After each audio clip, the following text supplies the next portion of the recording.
کوئی 10-12 سال پہلے جن زمانے میں تحفیظ کے بچے یہاں رہتے تھے رات میں، اب تو جو کہ رہنے کی اجازت نہیں، تو میں رات میں اپنے معمولات ادا کرنے کے لیے سے میں باہر نکلا تو میں نے دیکھا کہ ایک بچہ، ایک لڑکا اوپر رومال لیا ہوا ہے، مسجد میں ہے.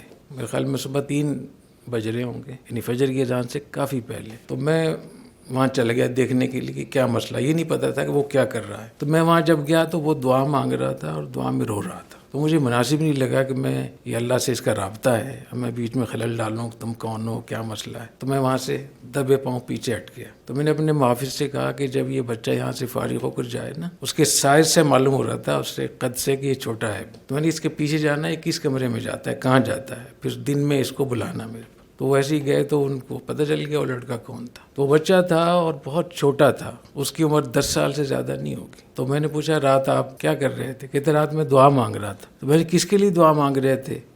کہہ رہے میں اپنی امی کے لیے دعا مانگ رہا. تو میں نے کہا آپ رو رہے تھے؟ کہتے میری امی کو فالج ہوا ہے، تو میں اپنی رات میں اٹھ رہا تھا کہ اللہ میری امی کو درست کر دے، یا اللہ میری امی کو صحت اور قوت دے دے. ایسے بچے ہوتے ہیں.